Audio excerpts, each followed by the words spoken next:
Koshy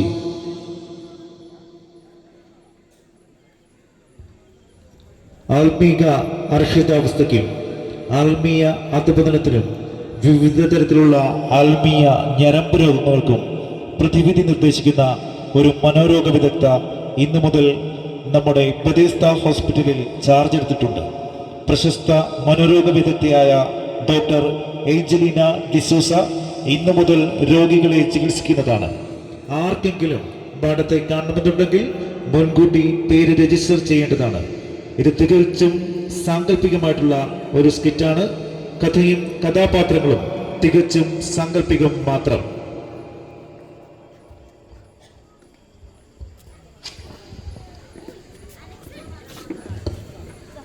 Good morning, doctor.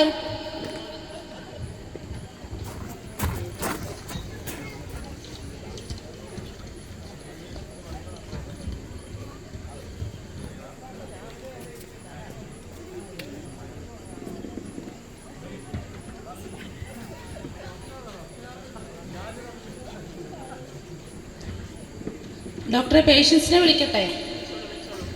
Token number 1 Chinnamma. Token number 1 Chinnamma.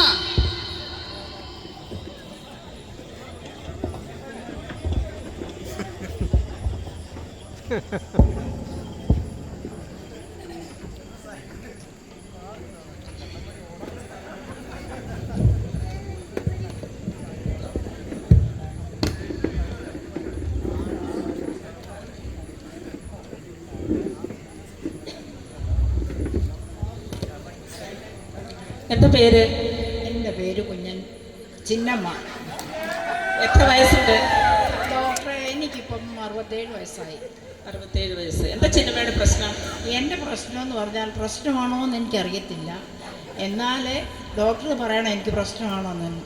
ഞാനൊരു orthodox വിശ്വാസിയാണ്. ഞാൻ എല്ലാ ഞായറാഴ്ചയും രാവിലെ പള്ളി വരും. എനിക്ക് എല്ലാവരും പള്ളി വരുന്നതിന് മുമ്പേ വരണം. മറ്റുള്ളവർ പാടുന്നതോ പ്രതിവാക്യം പറയുന്നതോ ഒന്നും എനിക്കിഷ്ടമല്ല. അപ്പോൾ എനിക്ക് എന്താണെന്നറിയാമോ, എനിക്ക് ഉറക്കെ പറയണം. അതാണ് എൻ്റെ പ്രശ്നം. അതൊരു മനോരോഗമാണോ ഡോക്ടറെ? അപ്പം ചിന്നമ്മ, ഇതൊരു മനോരോഗമാണെന്ന് പറയാൻ പറ്റത്തില്ല. വൈദ്യശാസ്ത്രത്തിൽ ഈ രോഗത്തിന് പറയുന്നത് ആത്മീക മാനിയ എന്നാണ്. അങ്ങനെ ഒരു മാനിയുണ്ടോ? അങ്ങനെ ഒരു മാനിയ ഉണ്ട്. മിക്ക സഭകളിലും കണ്ടുവരുന്നൊരു രോഗമായത്. ഇത് അത്ര ഗൗരവമുള്ള രോഗമൊന്നുമല്ല. പ്രത്യേകിച്ച് 50 വയസ്സ് കഴിഞ്ഞ അമ്മാമ്മമാരിലാണ് ഇത് പ്രശ്നം കൂടുതലായിട്ട് കണ്ടുവരുന്നത്. ചിലയിടത്ത് ചില അച്ചായന്മാരിലും കാണാറുണ്ട് ഈ പ്രശ്നം. അതിന് നമ്മൾ ഒരു ട്രീറ്റ്മെൻറ്റ് എന്ന് പറയുന്നത്, ഇവിടെ അടുത്തൊരു എടക്കര മെഡിക്കൽസ് എന്ന് പറയുന്ന മെഡിക്കൽ സ്റ്റോർ ഉണ്ട്. ഞാൻ മരുന്ന് കഴിക്കാം ഡോക്ടറെ, ആ മെഡിക്കൽ സ്റ്റോറ്. അപ്പോൾ അവിടെ ആ മെഡിക്കൽ സ്റ്റോറിൽ നിന്ന് ഒരു സെൽഫ് കൺട്രോളിനും അച്ചടക്കത്തിനും ഉള്ള 2 സെറ്റ് ടാബ്ലറ്റ് കിട്ടും. അത് കഴിച്ചാൽ മാറുമോ? അത് കഴിച്ചാൽ മാറും. അത് 2 സെറ്റ് തന്നെ മേടിക്കണം. 2-ൽ നിന്നും നമ്മൾ ആരാധനയ്ക്ക് പോകുന്നതിന് ഒരു 6 മണിക്കൂർ മുൻപ് അത് 2-ൽ നിന്നും ഈ 2 വീതം കഴിക്കണം. ഒരെണ്ണം കഴിച്ചാൽ പറ്റത്തില്ല, 2 തന്നെ കഴിക്കണം. അങ്ങനെ കഴിച്ചാൽ മാറുമല്ലേ? അപ്പോൾ എനിക്ക് മാനസികമായിട്ടുള്ള രോഗങ്ങളൊന്നും അല്ല. അല്ല. അത് ശരി ഡോക്ടറെ. പിന്നെ സമാധാനമായിട്ട് പോകാമല്ലോ?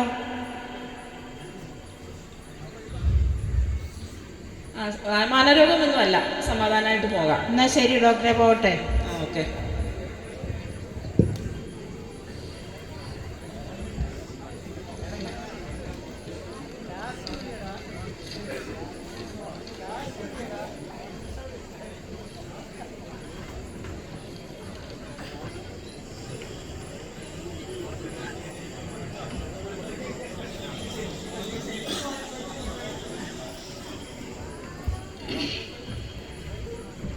Token number 2 Avarachan.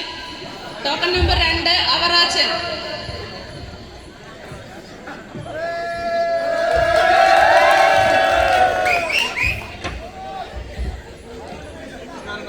നമസ്കാരം. എന്താ പേര്? എൻ്റെ പേര് അവറാച്ചൻ. എത്ര വയസ്സുണ്ട്? 79 വയസ്സുണ്ട്. എന്താ അവറാച്ചൻ്റെ പ്രശ്നം? എൻ്റെ ഡോക്ടറെ, പള്ളി വന്നു കഴിഞ്ഞാൽ ആകെപ്പാടെ ഒരു പുറകിമുട്ടല. ഈ അച്ഛൻ എന്തെങ്കിലും പ്രസംഗിക്കുകയോ ഇരിക്കാനോ ഒക്കെ പറയുമ്പോഴത്തേക്ക് പുറത്ത് പോകണമെന്നൊരു ചിന്തയാണ്. ആകെപ്പാടെ ഒരു സേനക്കേട് പോയി ഒരു പൊളിച്ച് വരുമ്പോൾ ഇവിടുന്ന് ഇങ്ങോട്ട് വരും. ഇങ്ങോട്ട് വന്നിട്ട് ഒരു വല്ലാത്തൊരു ബുദ്ധിമുട്ടാണ്.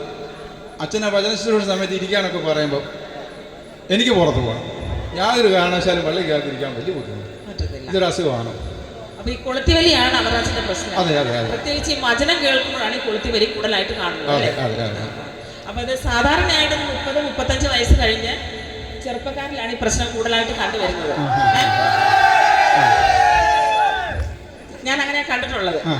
ഈ വചനം എന്ന് പറയുന്നത് ഇരുവായി തലയുള്ള വാള. അത് നമ്മുടെ സന്ധിമഞ്ചങ്ങളെ തുളച്ചു കയറും. അപ്പം അച്ഛൻ പ്രസംഗിക്കുമ്പം ഈ വചനം അച്ഛൻ്റെ സന്ധിമഞ്ചങ്ങളെ തുളച്ചു കയറുന്ന സമയത്തായിരിക്കും ഈ പുറത്തിറങ്ങി പോകണമെന്ന് തോന്നുന്നത്. ആ കൊളുത്തിവലി അനുഭവപ്പെടുന്നത്. Okay okay okay okay. എന്തോ അവറാച്ച ഇത് ഈ ഫോണ് പള്ളിയിലും ആരാധനയ്ക്കും ഹോസ്പിറ്റലൊക്കെ വരുമ്പം ഫോൺ ഓഫ് ചെയ്ത് വെക്കണമെന്ന് അറിയത്തില്ലയോ?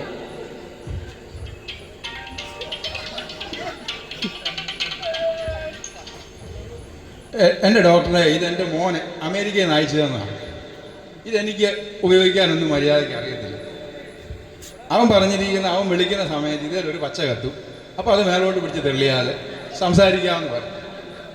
സംസാരിച്ച് കഴിയുമ്പോൾ ഇതിലൊരു ചുമന്ന കത്തി വരും. അപ്പോൾ അത് മേലോട്ട് പിടിച്ച് തെള്ളിയാൽ അതങ്ങ് ഓഫാകുമെന്ന് പറയും.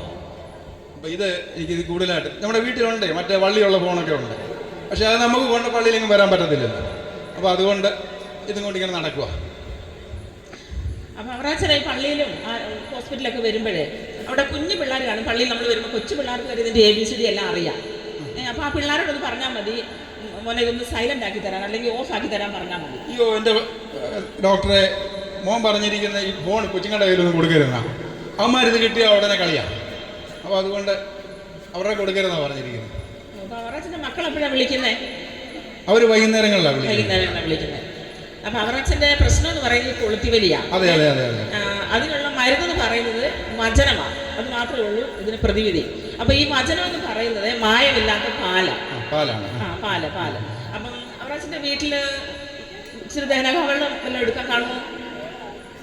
ദനഹാവെള്ളം ഒന്നും കാണത്തില്ല, പക്ഷെ കൊട്ടച്ചുക്കാരിയൊക്കെ ഇരിപ്പുണ്ട്. കൊട്ടച്ചുക്കാരി ഒന്നും പറ്റത്തില്ല, ദനഹാവെള്ളം തന്നെ വേണം. അത് വീട്ടിലെവിടെയെങ്കിലും കാണും, എവിടെയെങ്കിലും നോക്കിയാൽ മതി. അച്ഛൻ എല്ലാ ആഴ്ചയിലും പള്ളിയിലൊക്കെ പോകുന്നല്ലയോ? അതെ അതെ അതെ. അപ്പൊ എന്താണെങ്കിലും വീട്ടിൽ കാണും. അഥവാ ഇല്ലെങ്കിൽ നമ്മുടെ ഓർത്തഡോക്സ് വീടുകൾ അടുത്തൊക്കെ ഇല്ലയോ, അവരുടെ വീട്ടിൽ എന്തായാലും കാണും. അപ്പൊ അവിടുന്ന് കുറച്ച് മേടിച്ചിട്ട് ഈ വചനമാകുന്ന പാലിൽ കൂട്ടി മിക്സ് ചെയ്തിട്ട് ഒരു 1 ml വീതം കഴിച്ചാൽ മതി. അപ്പൊ ഇത് ഭക്ഷണത്തിന് മുമ്പാണോ കഴിക്കേണ്ടത്? ഭക്ഷണത്തിന് മുമ്പ്, രാവിലെ നമ്മൾ ആരാധനയ്ക്കൊക്കെ വരുന്നതിന് മുമ്പ് കഴിച്ചാൽ മതി. കുഴപ്പമൊന്നുമില്ല, അത് മാറിക്കോളും കേട്ടോ. Okay okay okay, thank you.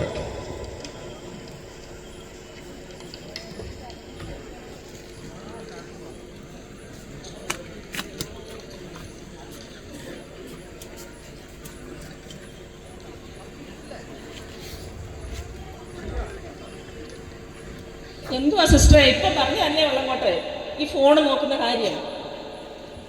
Sorry ഡോക്ടറെ, എനിക്കൊരു സംശയം. എനിക്കിനി ഫോൺ മാനിയാണോ എന്ന്. കാരണം എപ്പോഴും നോക്കിയാലും ഞാൻ ഇതിലൊക്കെ സിസ്റ്ററെ ഇഷ്ടംപോലെ പേഷ്യൻ്റ് അവിടെ ക്യൂ നിൽക്കുകയാണ്. സിസ്റ്റർ ഇപ്പം അവിടെ പോയിരിക്കും, പിന്നെ നോക്കാം. Sorry doctor. Token number 3 Annamma ഉണ്ടോ? ടോക്കൺ നമ്പർ 4 കുഞ്ഞമ്മ ഉണ്ടോ?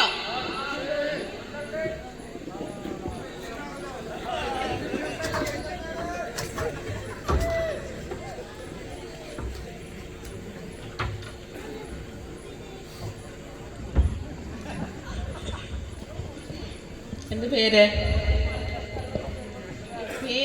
കുഞ്ഞമ്മയാണ് ഡോക്ടറെ. കുഞ്ഞമ്മയ്ക്ക് എന്താ പ്രശ്നം? എനിക്ക് പ്രശ്നം എന്ന് വെച്ചാൽ വലിയ പ്രശ്നമൊന്നുമില്ല. പക്ഷെ എല്ലാവരും പറയണു സിസ്റ്റർ, എന്തോ ഒരു കാലബോധം എനിക്ക് കുറവാണ്.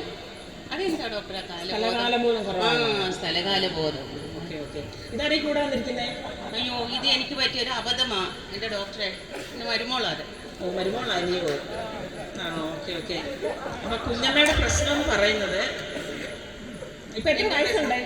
ഈ ചിങ്ങം പറഞ്ഞാൽ എനിക്ക് 90 വയസ്സായി ഡോക്ടറെ. 90 വയസ്സായെന്ന് പറയത്തില്ലല്ലോ. ഇല്ലേ, 90 വയസ്സില്ല, 84 വയസ്സ്. 84 വയസ്സ് ഞാൻ വെച്ചിട്ടുണ്ട് വീട്ടിലേക്ക്. അപ്പൊ കുഞ്ഞമ്മയുടെ പ്രശ്നം എന്ന് പറയുന്നത് എന്ന് വെച്ചാൽ പള്ളിയിൽ പ്രാർത്ഥനയ്ക്കും ഒക്കെ പോകുമ്പോഴേ പാട്ട് പാടാൻ പറയും. അപ്പോൾ ഡോക്ടറെ ഞാനങ്ങ് ഉറക്കെ പാടും. എൻ്റെ കൂടെ 2-3 പേര് എണീറ്റങ്ങ് പാടാൻ തുടങ്ങും. ഞാനുണ്ട് വിട്ടു കൊടുക്കുന്നു. ഞാനൊരു 100-120 അല്ലെങ്കിൽ സ്പീഡിലങ്ങ് പാടും. ഇതും ഒരു കുഴപ്പമാണോ ഡോക്ടറെ? ഇതൊരു കുഴപ്പമാണെന്ന് പറയാൻ പറ്റത്തില്ല. ഇത് ഹോർമോൺ കേട്ടിട്ടുണ്ടോ? അതെന്താ സാധനം? അത് നമ്മുടെ ശരീരത്തിൽ ഉണ്ടാകുന്നതാണ്. അപ്പം അമ്മച്ചിക്ക് ഈ ഹോർമോണിൻ്റെ പ്രശ്നമാണ് ഇത് കൂടുതലായിട്ട് വരുന്നത്. അപ്പം ഇത് വിവേകമില്ലായ്മയുടെ ഹോർമോൺ കുറയുകയും അനുസരണമില്ലായ്മയുടെ ഹോർമോൺ കൂടുകയും ചെയ്യുന്നതിൻ്റെ പ്രശ്നമാണിത്. ഇത് കൂടുതലും ഈ പ്രായമായ അമ്മച്ചിമാരിൽ തന്നെ ഇത് കണ്ടുവരുന്നത്. എനിക്ക് പ്രായമായില്ലോ ഡോക്ടറെ? ചെറുതായിട്ട്. വീട്ടിൽ വൈകിട്ട് സന്ധ്യാപ്രാർത്ഥന നടത്തുന്ന സമയത്ത് 6 മണിക്ക് ഇരിക്കും. ഇരുന്ന് കഴിഞ്ഞാൽ 9 മണി 10 മണിയാവും എണീക്കണമെങ്കിൽ. ആ സമയത്തൊക്കെ നമ്മുടെ മക്കൾക്ക് പഠിക്കാനുള്ളതല്ലേ, കുഞ്ഞുങ്ങൾക്ക് പഠിത്തം, അടുക്കളയിലെ വർക്കൊന്നും നടത്തില്ല. അപ്പോൾ വെറുതെ പറയാം ഡോക്ടറെ, ഇതെല്ലാം അങ്ങനെ ഒന്നുമില്ല. അപ്പം അമ്മച്ചി, നമ്മൾ പ്രാർത്ഥിക്കുന്നത് നമ്മൾ തന്നെ അല്ലല്ലോ, നമുക്ക് മറ്റുള്ളവർക്കും വേണ്ടി കൂടിയല്ലേ നമ്മൾ പ്രാർത്ഥിക്കുന്നത്. തീർച്ചയായിട്ടും. അപ്പം അവർക്ക് ബുദ്ധിമുട്ടുണ്ടാകാത്ത രീതിയിൽ നമ്മൾ പ്രാർത്ഥിക്കാൻ നോക്കാം. നമ്മൾ ഒന്നിച്ചിരുന്ന് പ്രാർത്ഥിക്കുന്ന സമയത്ത് ആ പ്രാർത്ഥനയുടെ അളവ്, ഇപ്പോൾ പിള്ളേർക്ക് പരീക്ഷയൊക്കെ അല്ലയോ, അപ്പം പ്രാർത്ഥനയുടെ അളവ് കുറച്ച് സമയം കുറയ്ക്കുക. ഒത്തിരി കുറയ്ക്കണോ ഡോക്ടർ? അല്ല, ഒത്തിരി കുറയ്ക്കാനല്ല, ഒന്നിച്ചിരുന്ന് പ്രാർത്ഥിക്കുന്ന സമയം കുറച്ച് കുറയ്ക്കുക. ഇപ്പം വീട്ടിൽ പ്രത്യേകിച്ച് പണിയൊന്നും ഇല്ലല്ലോ, ഇല്ല, മരുമകളുണ്ട് വീട്ടിൽ. അപ്പം തന്നെ ഇരുന്ന് പ്രാർത്ഥിക്കുന്ന സമയം കൂട്ടുക. എത്ര വേണേലും പ്രാർത്ഥിക്കാമല്ലോ, കർത്താവ് കേൾക്കും. കേൾക്കുമല്ലേ? കേൾക്കും. എനിക്കൊരു സംശയം, എനിക്കെന്തോ ഒരു സ്ഥലകാലബോധം ഇല്ലാന്ന് ഡോക്ടർ പറഞ്ഞില്ലേ? എനിക്കതിന് മരുന്നൊന്നുമില്ലേ? ഇതിന് പ്രത്യേകിച്ച് മരുന്നൊന്നുമില്ല, പ്രാർത്ഥനയുള്ളതിന് മരുന്ന്. ഡോക്ടർക്കും ശകലം കുറവാണോ എന്ന് എനിക്കൊരു സംശയമുണ്ട്. ഡോക്ടർ വീട്ടിൽ പോയിരുന്ന് നല്ലപോലെ പ്രാർത്ഥിക്കണം. ആ കാലബോധം ഡോക്ടർക്ക് കിട്ടിക്കോളും കേട്ടോ. എന്നാൽ ഞാൻ പോയി പ്രാർത്ഥിക്കാം ഡോക്ടറെ. ഓക്കെ.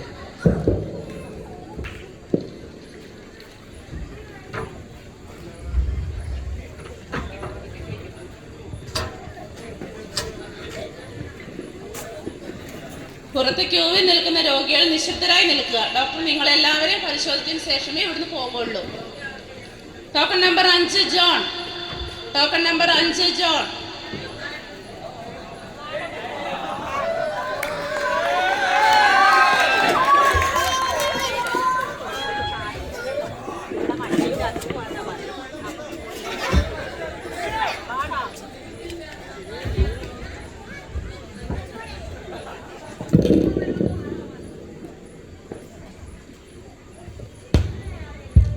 പേര് ജോൺ.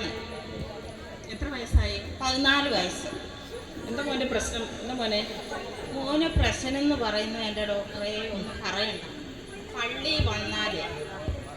പള്ളി വന്നാലും കുടുംബ പ്രാർത്ഥനയ്ക്ക് ഇരുന്നാലും അവൻ എഴുന്നേറ്റ് എന്തിനാ പോകുന്നതെന്ന് ചോദിക്കുമ്പോൾ പറയും മൂത്രമൊഴിവാണ്.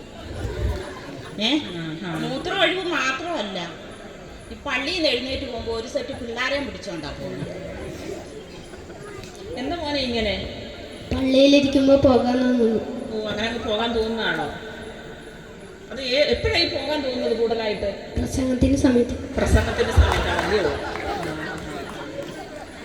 അപ്പൊ ഈ പ്രസംഗത്തിന്റെ സമയത്താണ് ഈ പോകാൻ തോന്നുന്നത് അല്ലേ? അപ്പോൾ ഇതൊരു രോഗമാണോ എന്ന് ചോദിച്ചാൽ ഇതൊരു ചെറിയ രോഗമാണ്. അതിനിപ്പോ തെരണ്ടിയ മരുന്നെന്ന് പറഞ്ഞാൽ അതിപ്പോ എൻ്റെ കയ്യിലില്ല. അപ്പം ഒരു കാര്യം ചെയ്യാം, വീട്ടിൽ ചെന്ന് പോലെ നല്ലതായിട്ടൊന്ന് ഉപദേശിച്ച് നോക്കും. ഉപദേശിച്ചിട്ട് ശരിയായില്ലെങ്കിൽ ഒരു 10 ദിവസം കൂടെ കഴിഞ്ഞിട്ടൊന്നുകൂടെ കൊണ്ടുപോകാം. അപ്പോഴത്തേനും ഞാനൊരു കഷായം ഇവിടെ ഒരുക്കി വെച്ചേക്കാം. വടിയും ശാസനയും ജ്ഞാനത്തെ നൽകുമെന്ന് സഭാപ്രസംഗി പറയുന്നുണ്ട്. അപ്പോൾ നമുക്ക് ആദ്യം ഒന്ന് ശാസിച്ച് നോക്കാം. പറ്റിയില്ലെങ്കിൽ ചൂരിലെടുത്തൊരു കഷായം കൂടെ കൊടുക്കാം. അപ്പോൾ എന്താണേലും നന്നായിക്കോളും കേട്ടോ. മോൻ തന്നെ പോയാലും മറ്റുള്ളവരെ കൂടെ വിളിച്ചുകൊണ്ട് പോകരുത്, അത് ശരിയല്ല കേട്ടോ. തന്നെ വേണമെങ്കിൽ പൊക്കോ, ബാക്കിയുള്ള പിള്ളേരെ കൂടെ മോൻ വിളിച്ചുകൊണ്ട് പോകരുത് കേട്ടോ. എൻ്റെ പൊന്ന് ഡോക്ടറെ, എനിക്ക് കഷായമൊന്നും വേണ്ട, ഞാൻ നന്നായിക്കോളാമേ. Okay okay.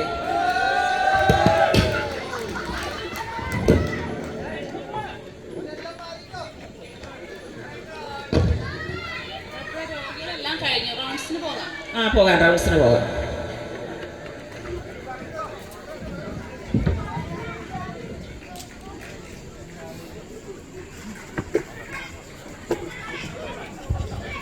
നല്ലൊരു കയ്യടി കൊടുക്കാം. കയ്യടിക്ക് ഊർജം പോരാ, ദിവസങ്ങളുടെ കഷ്ടപ്പാടാണ്. വളരെ റിസ്കിറ്റായിരുന്നു, പ്രത്യേകം അഭിനന്ദിക്കുന്നു.